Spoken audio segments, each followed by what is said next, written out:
Hello everyone, welcome again to Learn Arabic with us. هلا والله كيف حالكم? Today we will be having the question tools of the Khaliji accent. So I want you to, we will be saying the Khaliji accent, question tools, the equivalent of English. You can see it here, okay? And I will be giving you examples of what kind of things that you can ask about. So let's start.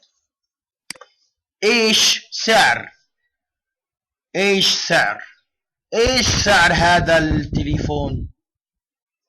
إيش سعر؟ بكم هذا التليفون؟ بكم؟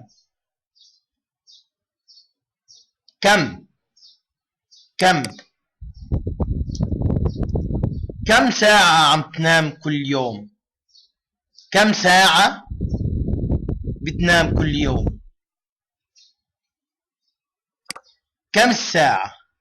كم الساعة؟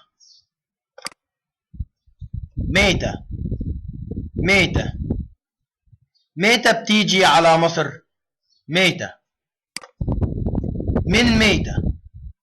من متى وانت في مصر؟ من وين انت؟ على وين رايح؟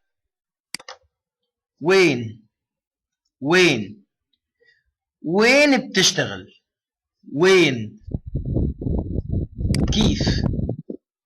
كيف حالك؟ كيف أصل على دبي؟ كيف أصل لدبي؟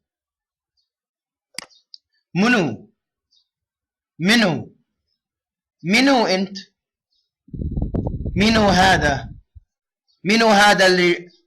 الرجال؟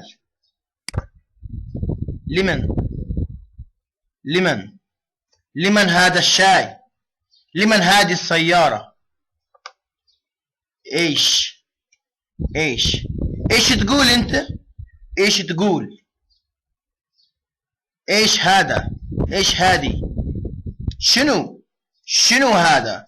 شنو هذه؟ بشو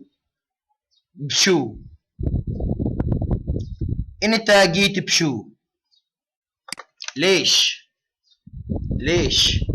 ليش عم تتعلم عربي؟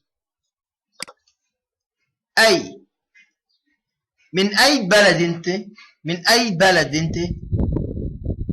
Thank you very much. So this are the question tools.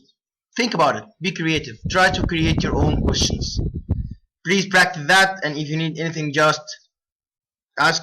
Thank you very much. Hope to see you soon. مع السلامة.